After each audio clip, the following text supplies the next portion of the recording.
Good morning. My name is David Burke, and I'm part of the community here at Edges. First, a special welcome if today is your first time here at Edges, or maybe it's your first time here at Edges in a while. Welcome. We're glad you're here. You're just in time for a new series. We're calling it The Genesis of Good. And for the next few weeks, we'll talk about the things that come along with new beginnings. Beginnings, that's one meaning of the word Genesis, along with give birth. That's another meaning. And it's seasonally appropriate, right? This is the time of year that's full of beginnings. And to be clear, I'm not talking about school starting or football. I'm talking about the return of English Premier League soccer. You're all excited about it, I know. But also new classes, new jobs, new people everywhere that you're trying to drive. And the topic of Genesis could scarcely be more appropriate for my family, as my wife, Sarah, is now 36 and a half weeks pregnant. So, we're in range. This is happening. So we're thinking a lot these days about beginnings and giving birth. Just like the creation stories in the Bible, pregnancy is a time of expectant hope, of promise for what new life could mean for our family. And it's scary as we step out into the unknown. But there's much to be learned if we pay attention. So it's not just a clever name, the Genesis of Good. We really will talk about the book of Genesis as we seek to better understand our overall question for this year: what does it mean to be alive? And because we're doing that, what we're doing, it really is a year-long undertaking, we shouldn't expect to just figure it out all at once. We're going to figure out that big question like any other big question, little by little, together, through other questions and new ideas. So, here's a little question to get the ball rolling this morning. What is something that makes you feel alive? Call out some answers. What is something that makes you feel alive? Hiking? Fresh air? Running? Unexpected cold water. It's shocking. All right, this side, you're feeling it. This side, come on. Cookies, all right, great. What else? One more. Lifting weights. All right. We got the whole spectrum represented this morning. Cookies, lifting weights, cold water, all these things, they make us feel alive. So for me, air travel has always been a source of wonder for me. If you're a person who hates air travel, sorry, but you can live this experience vicariously through me. So when boarding is complete on a plane, they shut the door. I know that I'm not responsible for anything. No one's going to ask me to do anything. I'm just going to sit there with freedom from responsibility and time to enjoy it, and that makes me feel alive. So a career ago, I traveled a lot, and I often flew the short little hop from Charlotte up to Roanoke. And in doing so, I discovered that one of my favorite albums was exactly the length of the flight. So my routine became I would get on the plane, put in my earbuds, and I'd wait until the plane was moving down the runway.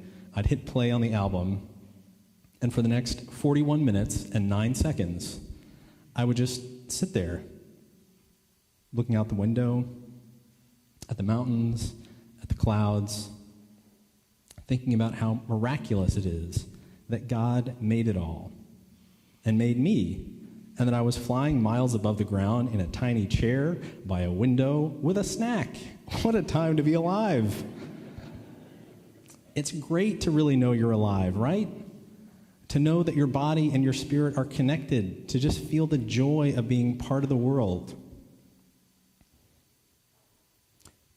But just as there are things that make us feel alive, or perhaps aware of our aliveness, there are also things that make us forget.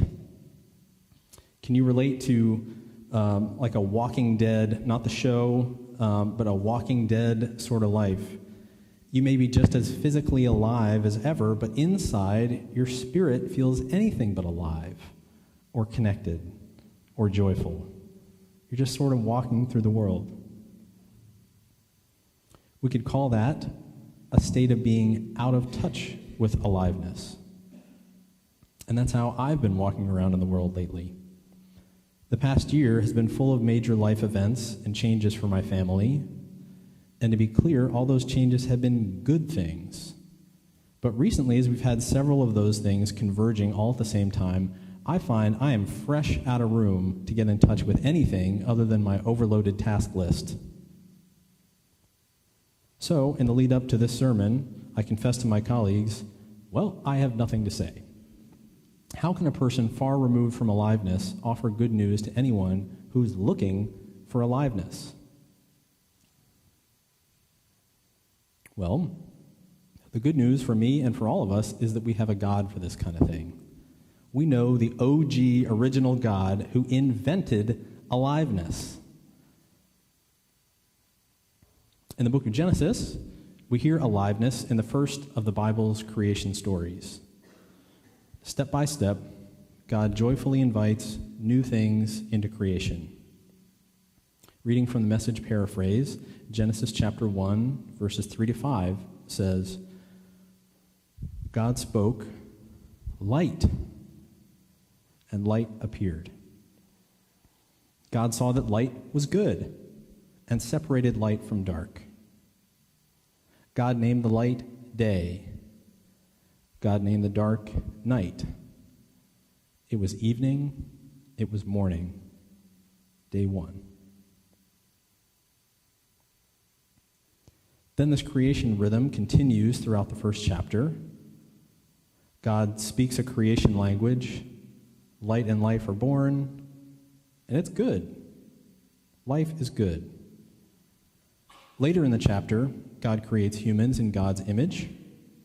And since that beginning moment, we all have in common that the same loving Creator who spoke light into being, along with the sky and the water, trees, plants, and all kinds of creatures, is the same loving Creator who spoke us into being, and all the time offers us spiritual aliveness. And that's good. Throughout the Bible, we see precedents for spiritual disciplines. These are practices that are meant to help us get in touch with God's Spirit. There are lots of them. Prayer is an example. If we choose to practice prayer, we may find ourselves in touch with God's Spirit. There are many other practices on a list compiled by John Wesley, the founder of Methodism.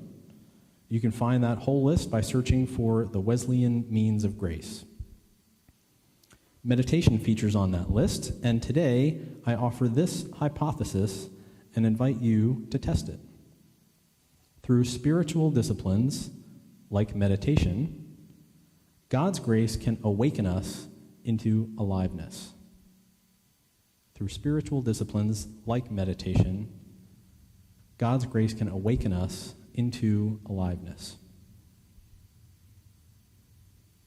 So, if we're looking to be awoken into aliveness, that's a good why for meditation.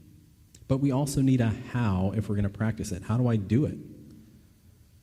Meditation gets a lot of mentions throughout Scripture, particularly in the Psalms, but the Bible doesn't tell us how to go about it. So I'm glad that Christianity doesn't have a monopoly on meditation. Lots of other folks meditate. You may know that meditation is a central practice in the Buddhist tradition. Also, you may have heard of Thich Nhat Hanh, a Buddhist monk and author who's been very helpful to me and lots of other Christians by offering advice on how to meditate, how you do it. He says, in Buddhism, our effort is to practice mindfulness in each moment, to know what is going on within and all around us. A Christian's aim might not be so different, right? Nhat Hanh introduced me to the language, mindfulness, for what I was already doing on that little flight from Charlotte to Roanoke. In pausing to consider what was going on within and all around me, I touched something Nhat Hanh would call the present moment. I'd become blissfully aware of the fact that I was sitting inside a machine that can fly. And it has a window. And through it, I can see that God made mountains on the earth, that God put clouds in the sky. And I knew deeply at that moment that I was alive in it with a snack.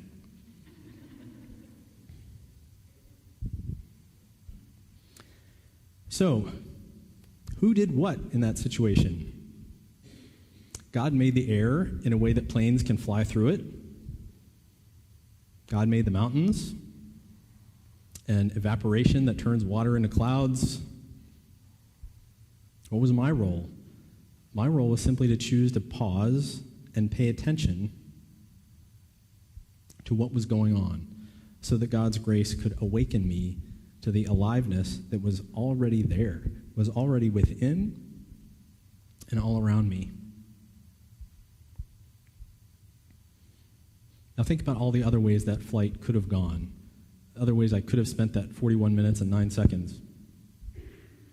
I could have spent the flight staring at my phone, being mad about leg room or armrest battle, or preoccupied with my next task. And had I done that, I would have missed life. It's sort of a you snooze, you lose situation. We see that sentiment echoed elsewhere in the Bible, specifically Psalm 19, verses 1 through 4. You can see it on screen. Again, the Message paraphrase reads, God's glory is on tour in the skies, Godcraft on exhibit across the horizon. Madame Day holds classes every morning. Professor Knight lectures each evening. Their words aren't heard. Their voices aren't recorded. But their silence fills the earth. Unspoken truth is spoken everywhere.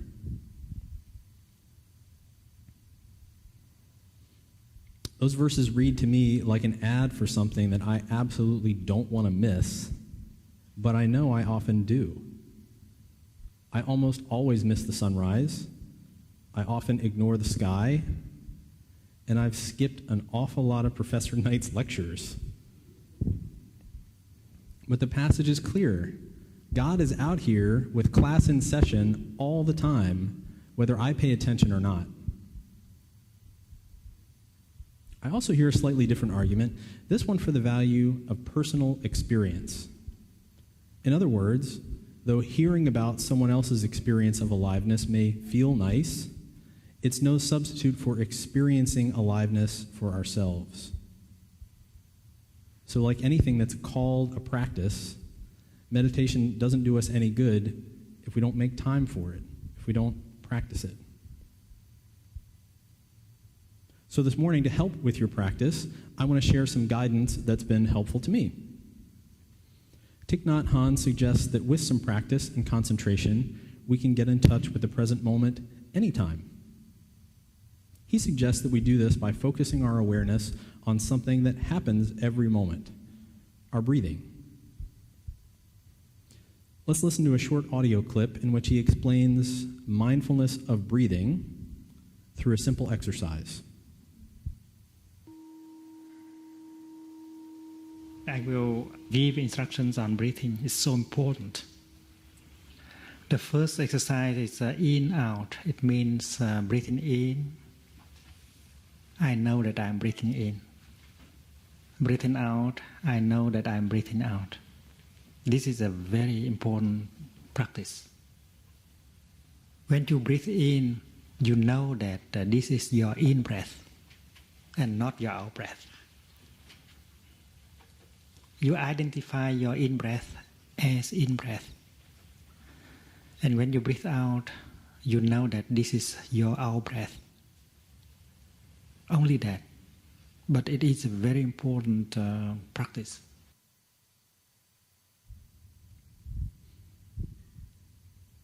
I could listen to that guy all day, just melt into that voice.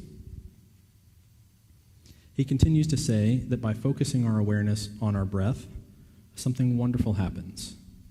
We stop thinking. For those of us with brains that never seem to stop thinking, That sounds like a miracle already, doesn't it? Next, he encourages us to find the present moment so that we can avoid missing what he calls appointments with life. Let's listen again. Let us think a little bit. The blue sky, the beautiful blue sky. When can you get in touch with the blue sky? In the present moment. In order not to miss the blue sky, you have to go back to the present moment, because it is in that moment that you can get in touch with the blue sky. The beautiful rivers, the beautiful trees, your mommy, your daddy, they are all in the present moment. And if you go back to the present moment, you encounter them. Everything wonderful, everything refreshing. You want to get in touch. They are in the present moment. Therefore, running to the future or getting lost in the past, you miss life. And therefore, breathing in and out is to get back to the present moment where you have an appointment with life. That is why in-out is so important. It makes life possible to you.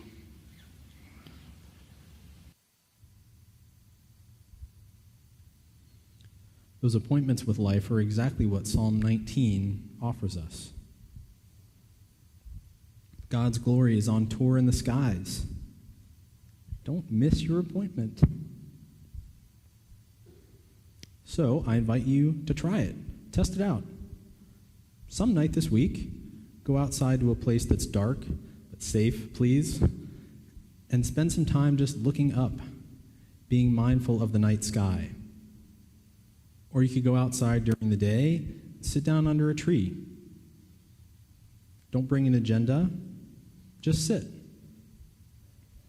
If quieting your mind first would help, try that short breathing exercise. Then see what you notice about what's going on within and all around you. Now, if you don't meditate regularly already, I hope that our worship today will serve as motivation to help you get started. But getting us started is really all that motivation does, right? Habit is what keeps us going. So I encourage you and me to make meditation a healthy habit. Pick a time each day or a few times each week to pause and notice the life within and around you. And see if it makes a difference. See what difference it makes. Here's hoping the result is aliveness. So let it be.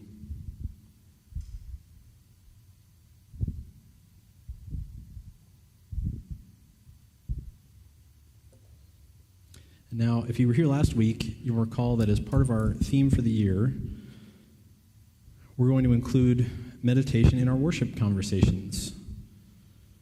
There are lots of ways to approach meditation, such as the mindfulness of breathing we just talked about. Last week, we sat in silence with a prompt on screen. And another method is guided meditation, in which we sit and meditate together, guided by some verbal instructions. And I'd like for us to try a guided meditation this morning. So I've taken a meditation by Tony Brady, who is an author and mindfulness teacher, and I've adapted it for us to use this morning. So before we begin, I invite Luke to come up to the piano and suggest this is a good time for all of us to silence our phones. And I want you to find a comfortable position. Just get comfortable as we prepare to listen together for 4 to 5 minutes. That's 4 to 5, not 45. And don't worry about anybody else in the room. This really is a time to just do nothing and relax. Closing your eyes, if that's comfortable, or maybe looking down toward the floor may make it easier for you to concentrate. Let's begin.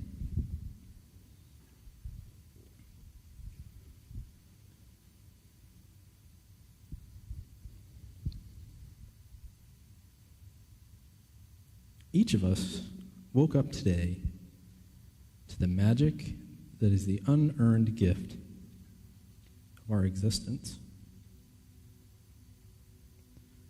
Our circumstances vary, of course. We are female and male, and some are in between. Old and young, and some in between. We are rich and poor, and some are in between. Black and white, and again, some in between.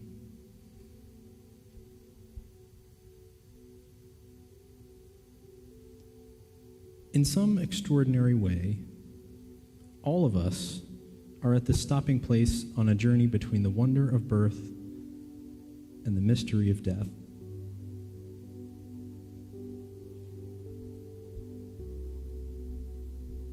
Today, just now in this moment, we are all one in experiencing life. In this, no matter our circumstances, we are blessed beyond imagining.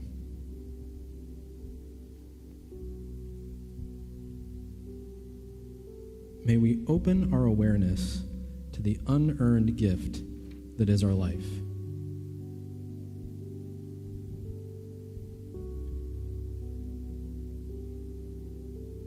If we are blessed with the gift of sight, may we explore the world around us as if we are seeing it for the first or for the last time.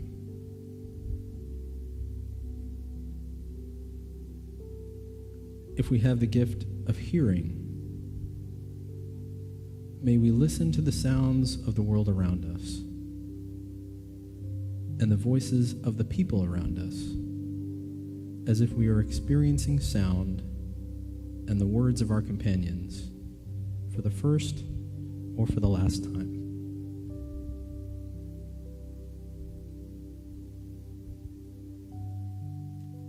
Just look at the way a baby touches and feels objects placed beside a child who is open to the amazing new world.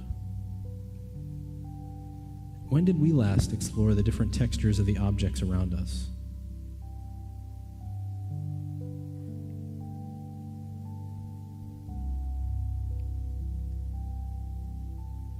Humanity has launched out into space and are rightly thrilled at what our probes are sending back.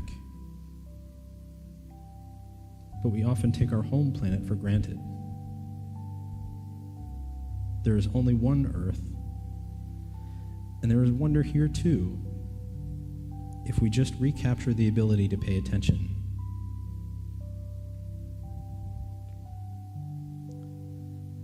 Let's relax now for 30 seconds. Just 30 seconds of quiet gratitude.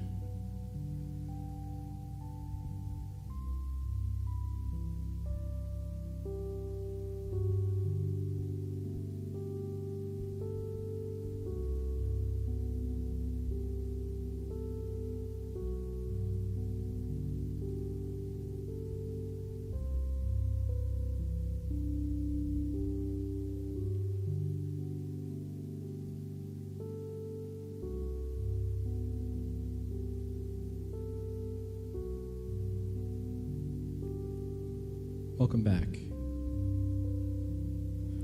So, the message of this meditation is that we are blessed beyond measure, beyond our wildest dreams. We have in our possession what Mary Oliver describes as one wild and precious life. She asks, what will we do with it? We don't have to imagine or worry about a lifetime of good works, though that can be the happy result of what we do day by day. But just for today, may we be aware of the life within us and all around us. So let it be.